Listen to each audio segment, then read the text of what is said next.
Mga pips, mag-escort tayo ng truck. Dalawa, hollow blocks, tsaka grava. Ito na yung grava. Baka maputol-putol tayo pag tumawag. Di ko alam kung ilang first time kong daratingin yung yung pupuntahan natin. Yan na naman sa mga parang pinupuntahan ko kasi nung naka-bike. First time ko pupuntahan ng naka-e-bike.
Dami. Tayo nakati ng ilong ko .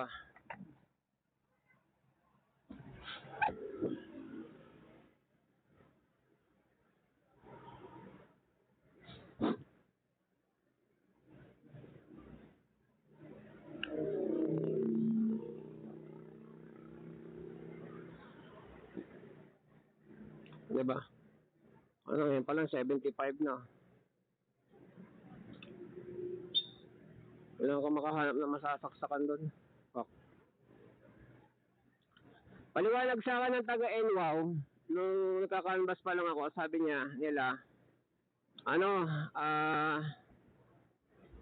sabi sa akin, kapag lithium daw, pag nag-lithium daw ako, paliwanag niya sa akin, pag nalobat, yun na yun. Hindi kagaya ng lead acid, pag nalobat, may pag-asa pang umakyat yung charge. May point nga naman siya. Pero distance-wise, mas malayo mararating ng lithium kasi magaan mali. Kagaya ng ng lead acid, mabigat na, baliki pa. No, kung gusto mong tumaas yung amperahe mo, amperahe kasi labanan dyan sa distance So tumaas yung amperahe mo, dadagdagan mo battery mo, ipaparallel mo sa 72 volts.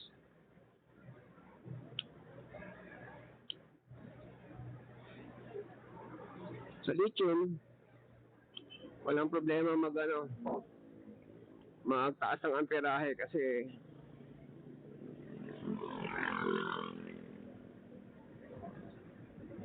una lang tayo, hindi ako nag-uuno pero ito, obligado tayo mag-uno. Mamaya na tayo mag-2-3 pag hirap na kailangan makaabot. Wala akong assurance talaga na may masasaksakan ako rin kasi yung site, kapag yung site na pagdidiskargahan dun sa wala pang barracks, malamang wala pang kuryente doon. Pero kung may masaksakan, maigi. Saksak tayo. Ganun ang attitude dapat pag e-bike ang gamit mo. Bawat pupuntahan mo, malayo malapit. Kung may opportunity na tumambay, maghintay, saksak lang. Kakilala mo o mapapakiusapan mo. Iba nga, willing pa magbayad Ako, di bali na yung bayad. Pucha, pag babayad ka kasi magkano yun? Katulad dun sa vlogger, ang single sa kanila, 100 per hour, wag na. Magmumotor na lang ang digas.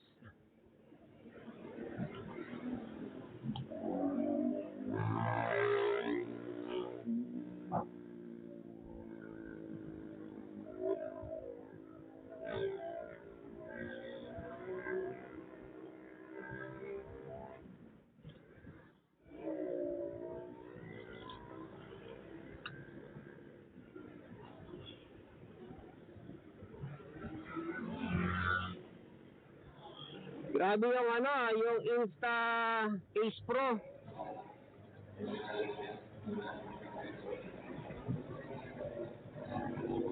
Insta Ace Pro, hindi siya 360 eh.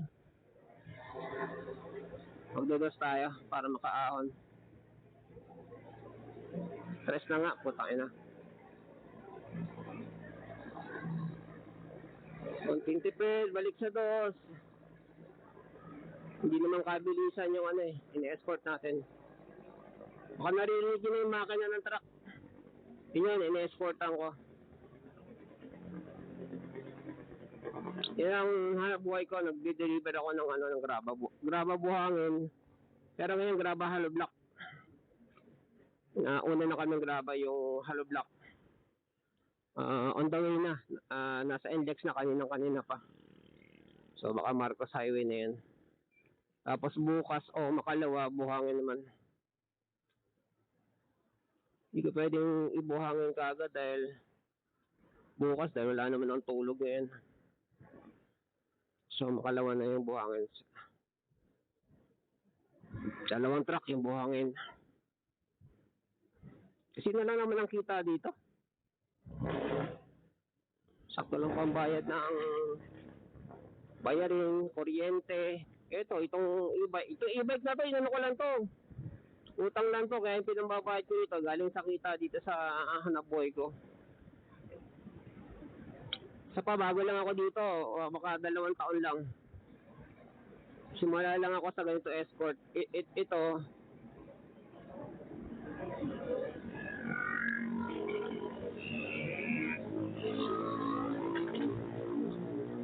rektahan na sa truck. Rektahan na ako sa upan ng truck.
Kung tamad ka, gutom ka, sipag ka, may kakainin ka, sobra pa. Ganun lang. So, nasa attitude mo na yan kung gusto mo ganitong hanap buhay. Hindi lang ganito, kahit anong hanap buhay. Kahit ang tawag doon, nag-online selling. Lahat yan, nakasalalay sa sipag mo. So, kailangan masipag ka. Ang sipag naman, di naman kailangan ng motivation yan eh. Ang tunay na sipag, gusto mo o ayaw mo gawin sa araw na yun, gagawin mo pa rin dahil yun ang hanap buhay mo eh.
Yan, kadyot. O, bitaw. So, ito, palusong naman to. But mari, ako pumreno-preno para conserve yung buwelo. Sana may masaksakan doon, lalo na sa discard kang hollow block sheet. Pero tansya ko wala kaya tipid.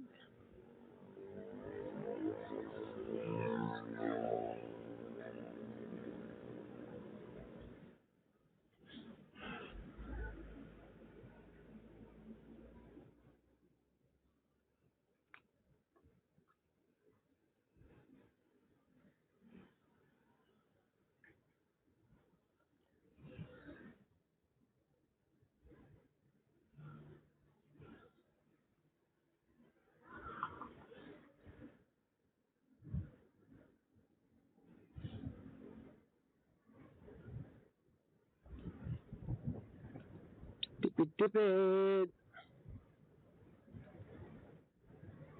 First time.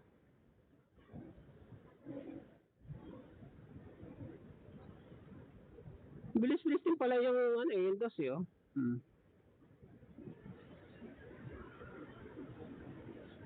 Ano, mamanhid talaga yung daliri ko Masyadong hapit yung guantes. Fuck.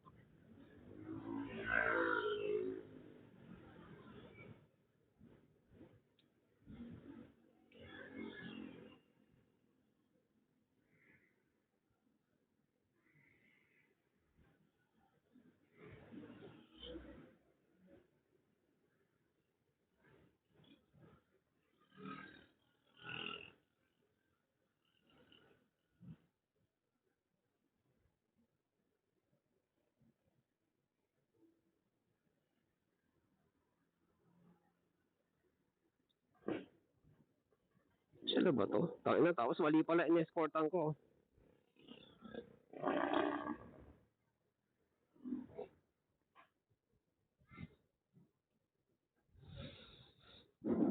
Ang alangan ako bumili ng guantes, baka mabili ko, baka bibili na ako, invest na ako sa quality na guantes. Kaya lang, yung quality na guantes kasi, quality means 700 pataas baka 600 pinakamura. Baka may sukat siya. Baka magkamali na naman ako, too small, too big, yun ang ko Pag too small, useless. Pag too big, ganun din yun Buisit din yun pag too big, parang masarap gupitin yun pag too big Pero doon sa kasi, sa Shopee, pag bibili ka ng quality guantes, merong sukat kung ilang centimeter, inches. Sa tingin ko, merong across the palm, parang yung ibang sukat parang sa daliri, parang ganon. Hindi ka pa nasusukat yung daliri ko Hirap ng ganito Hindi na mo kalayuan yung biyahe ilang minutes pa lang tayo. Manhid na kaagad. Sagad na sagad sa dulo Pinang G-gym ko to. Nang bubuhat ko ng barbell. Baka sakaling lumuwag. Yung leather kasi, medyo, hindi pa rin ganun. Kaya gusto ko siyang laspagin ng gusto Kaya ganun pa rin. Kailangan talaga bumili ng tamang sukat. Yan, nakados lang tayo.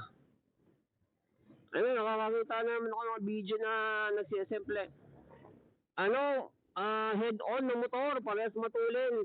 Walang helmet, naka-short, naka-t-shirt. Huwag naman ganun. Ang ina. Mga teenager lang Pag ang ulo mo humampas sa bangketa na 120 takbo mo, wala na. Umasa pa na kahit mabuhay ka, nako. Magulang yung pahihirapan niya Ibigay niya ng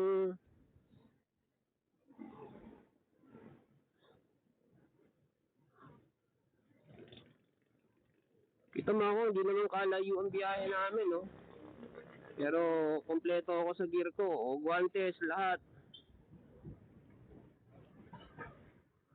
Guantes, pantalon, sapatos. Yung sapatos ko, boots pa to. Yung pantalon ko, make sure na stretchable dahil yung pag binali mo yung tuhod mo, kapag yung pantalon ko makapal pero hindi stretchable, mahirap gumalaw. Kasi lalo na dito, nakapatong yung paa ko sa sa stepboard. Mahirap gumalaw yun. Kaya ang pantalon ko gamit lagi stretchable.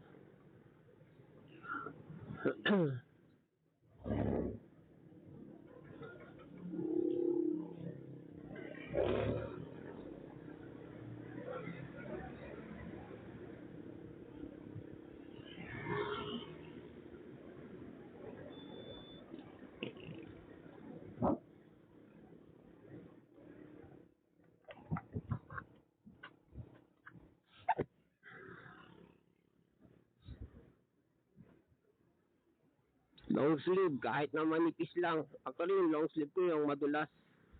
Para pag pinawisan, hindi ako sisipunin. Puta, hindi pa pala ako nakapag-vitamins ngayon Tsaka feeling ko lang kapag sumadsad ka sa asfalto, shit, ano meron dito? Disgrasya? Fuck. Pipinta? Meron? Meron? Pipinta?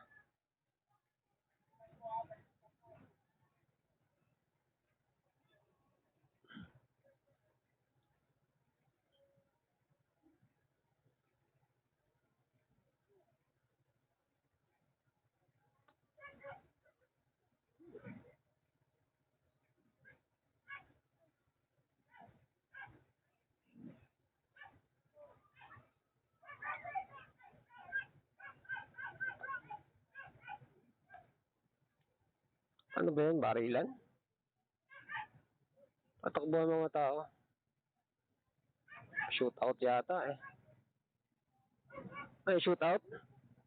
Wala na putok.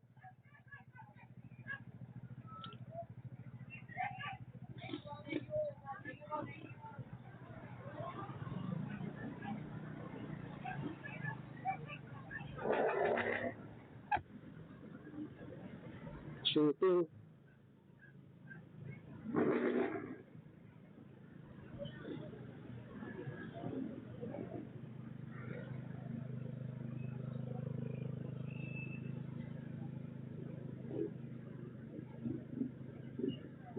Something Ba't nagtatakbuhan yung tao? Today is Monday, 10 o'clock, 10:25. Ano ba petsa ngayon? 29, January 29. Ano man meron dito sa barangay, ano bang barangay to? Dito lang to sa paglagpas ng Inares Papuntang itong defunct hospital ng ano bang hospital to? Natin kung anong hospital to.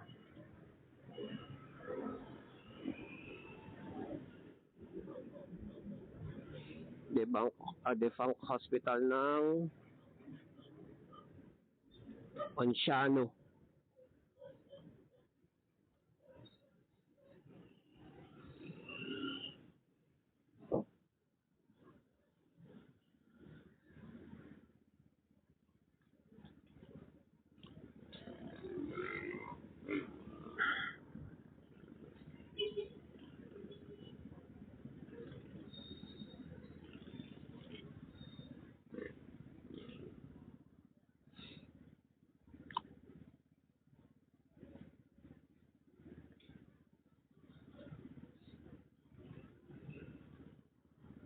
Medyo mahiwaga yun Okay, meron doon. Okay, so far 10 kilometers, 7, ano kasi tansyahin to, puros pa ahon dito. Ahon lusong, kaya hindi mo pwedeng gamitin yung 80 to 100 kilometers mark. Ilan pa lang tayo, 10 kilometers. Mind you, meron na akong +1 battery na lead acid. Tapos naka EM100 ako. Ang stock kasi neto EM50. So mas malakas siya sa battery.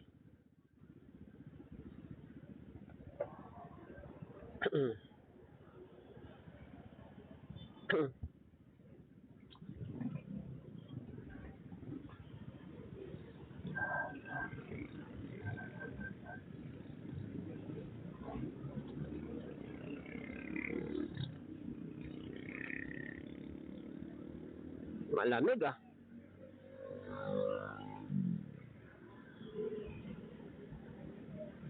Long sleep na ako ah.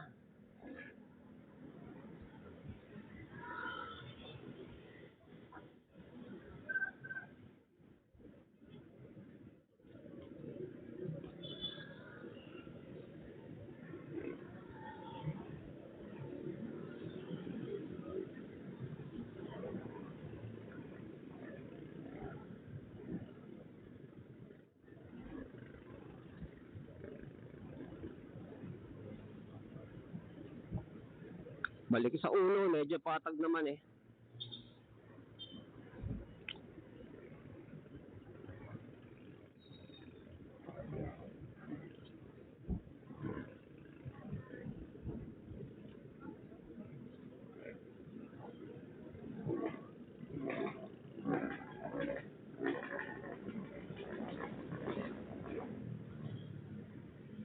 Tipid-tipid. Tingnan mo ba, punta ka dyan sa tindahan. Boss, makikisaksak, bayad na lang ako.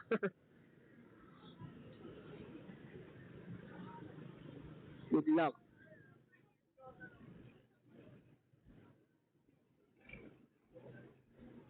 Ginawa ko na ba yun?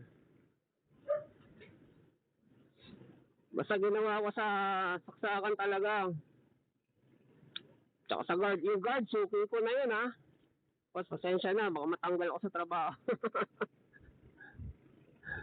Suki ko na sa guardhouse. Ano pa? Yung charger talaga ng e-bike din sa Robinson, Antipolo. Yung pan-charge nila parang pan-Tesla.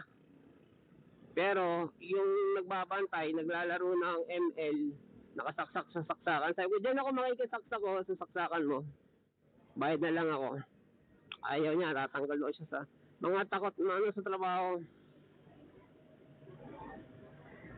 Eh, maintindihan ko naman yun. Siyempre, sino ba naman gustong mawalan ng trabaho dahil pinabayaan mo yung makisaksak sa kanya, di ba?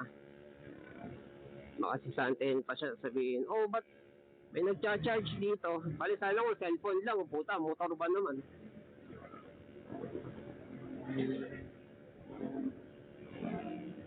Dito talaga, ano, nabanggit ko na, 200 a month. Naging difference simula nung ano namin to, ginagamit namin to. Pero ito lately, taglamig, kitres na ako. Pero ito lately, taglamig, yung water heater, putang ina, yung kaming bitinin. The fuck ka. Bilisan mo. Mahirap eh. Kita ka ng paahon na truck, kung harangan ako. Hindi man ikaw ang madisgrasya niya, yung nasa likod niyan pag kinapos yan. Tandaan niyo.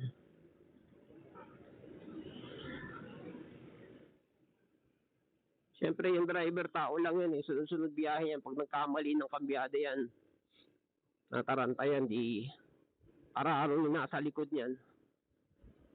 Nakita kayo ng truck, umaahon yung harangan. Kahit 10 pa yan. Tapos pag nauna na, wag mo naman tutukan. Lalo na pagpaahon at baka ikaw araruhin yan. Pag kinapos, araruhin yan pa atras. Sabi ko lang naman dahil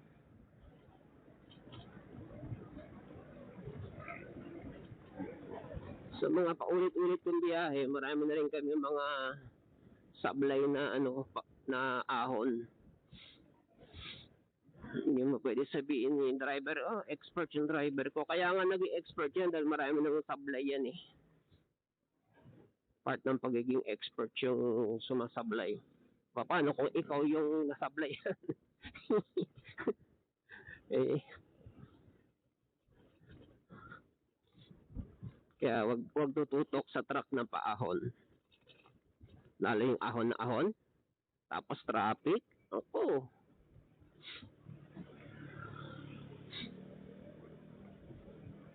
Tapos yung driver eh, puyat. Sunod-sunod ng biyahe. Pilit na pilit yung mga biyahe niya dahil sayang kita, sayang sweldo, etc. Sunod-sunod, katulad itong truck na to, yung driver nito. Kaya kami actually dapat magbibisikleta lang ako eh. Dahil yun nga, malayo. Pero naghahapon na siya, meron pa siyang sunod na biyahe. Kahapon lang may biyahe. Sunod-sunod to. Ang tulong lang nito yung pila sa kuwari. Sipin mo yun. Wala pang uwi-uwi. Sabagay, malapit lang bahay niya. Pero ang point ko, pag ang driver, hapit sa biyahe, prone yan magkamali. Tao lang yun eh. So, be careful if you're around them. Laki-laking truck niya, no? Tricycle nga, masagay ka. Problema na, yan pa kayang toneladang ano. So, 13 kilometers. By this time, ito na yung distansya ko kay teacher na hatid. Malayo-layo pa. 13 kilometers. Teka, mag-dos muna tayo. Dapat pabalik na ako. Sa bagay, angkas ko naman si teacher noon, 13 kilometers. Mga sinasabi na na 80 to 100 kilometers. Ano yan eh, perfect road condition yan eh. Patag, walang angkas, walang traffic. Perfect road condition yun, 80 to 100. Ako, the most na dito, yun na nga 50 kilometers. Ano pa yun dito pa sa panel May minus pa yun dahil hindi naman accurate yung panel dito eh. Baka mga 40-45 kilometers lang yan. Pero syempre may angkas ako. Tsaka patag yun, highway yun, sa yung T5. Yun ang pinaka ko. 50 kilometers balikan. Tapos yung uwi ko pa, ahon. Ahon may angkas. Kaya justifiable na rin yung 80 to 100 kilometers. Ayoko lang talagang sumugal. Sumugal ng biro mo, this oras ng gabi, manulobot ka sa daan, puta. Para naisip ko nga, kung hindi man ako agad-agad na mag-upgrade sa sa mag-upgrade sa lithium, baka maghanap ako ng option na removable, yung ipaparallel na na removable na lithium. Yung i-shoot lang sa sa U-box. Ganon. At least yun, kung feeling ko malulubat na ako, una-una, haba range ko. Pangalawa, kung feeling ko malulubat na ako, maghahanap lang ako ng ng malapit na anytime fitness, 24 hours naman ng anytime, kaya nga anytime. Katulad neto Antipolo, may anytime fitness dito. So, sasaksak ako dun. Lagay ko lang sa gym bag yun eh. Labas ko yung kawad eh. Anytime fitness, usually naman, exposed naman saksakan doon. Pwede ka mag-charge ng cellphone, ganyan. Mali ba nila sa motor yung sina-charge mo, di ba? Actually, yung anytime fitness sa Pampanga, meron silang meron silang bench tsaka table, tapos andun yung mga saksakan. Tipong doon ka sasaksak sa cellphone nung charge ka, may upuan pa, di ba? So yon, parang iniisip ko na alternative sa upgrade ko. Hindi ko muna i-upgrade yung mismong battery dito. Doon muna ako sa parallel na battery na tawag nun? Parallel battery na lithium. Yan, lithium.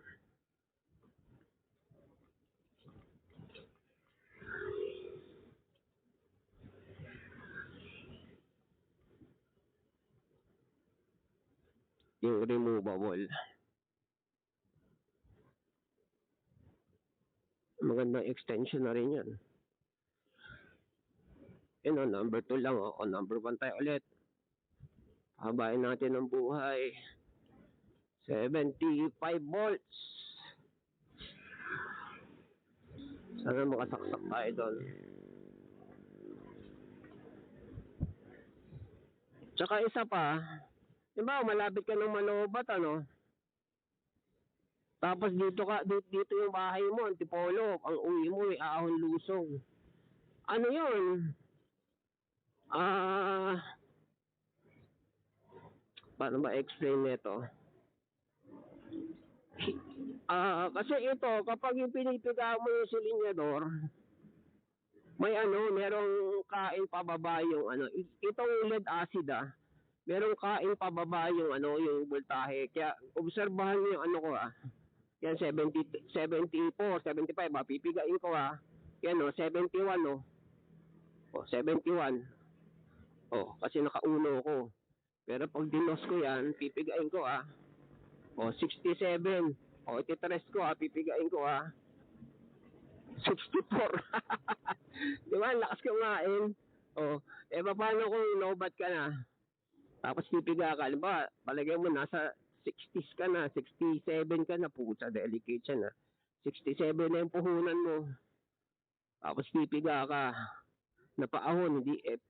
Minsan, di ko pa na-try umahon ng uno Pag ahon talaga, 3-2 Lalo na pag may angkas. Ganoon. Kaya magtitira ka talaga. Obligado ko magtira ng Obligado ko magtira ng charge.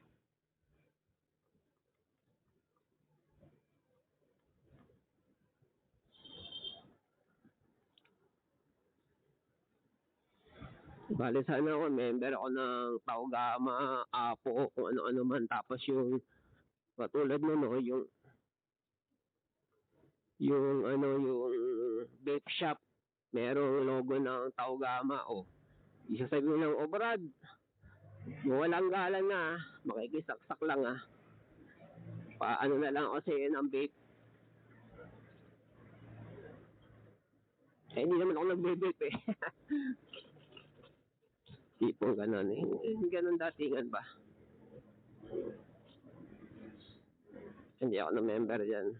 Wala akong mga prat yung mahilig sa ganyan. Mga utol ko, parehas prat. Utol kong panganay, nakambal, parehas ng patay na. Yung prat nila magkalaban. Ano nga ba yung isa? Yung isa Apo, yung isa prat ng mga lawyer yun yung Lambda. Yung Lambda. Lambda P. Prat ng mga lawyer. Yun, lagi nagsusuntukan yung papanambulo.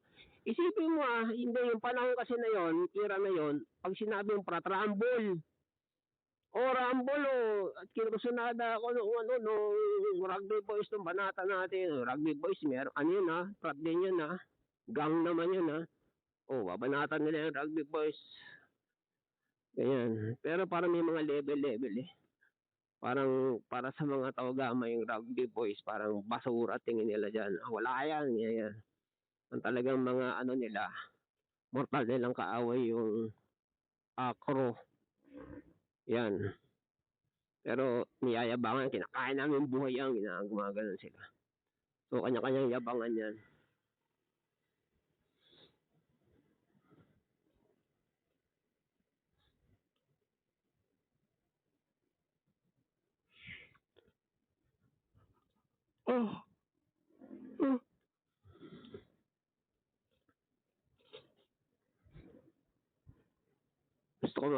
Kung gusto ko man sumali sa baka sasali ako yung Mason. Hindi naman ako architect. Meron akong architect na dinideliveran talagang proud na proud siya, Mason. Sa kotse niya, Mason. Meron siya Mason na insignia. Ayun, medyo angkop pa yun, architect Tapos member ka ng Mason. Ilang volts na lang tayo. 74. 18 kilometers. Butay na, bagong linis yung motor. Good job, good job. Ay, yun o, car wash yun. Uy, may inuman, no? Wish ko lang sana may pwede makisaksak sa site. Although I am ah putang ina, first time ko yun I'm expecting the worst. Ay hindi makakasaksak. Nakaulo lang ako, medyo ahon. Nag-iisa lang naman ako eh.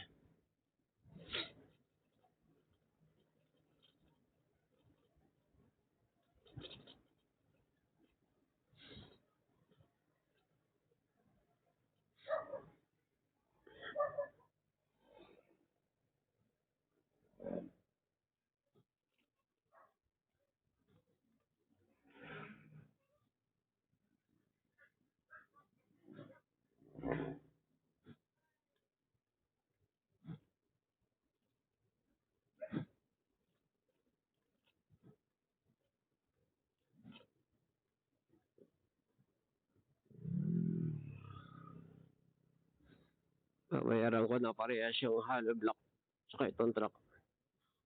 Entrance fee dito sa subdivision 1,000 per truck. Malaking subdivision to. Siya, nakauna lang ako niyan. Dos na nga tayo. Yan, dos. Laking diferensya.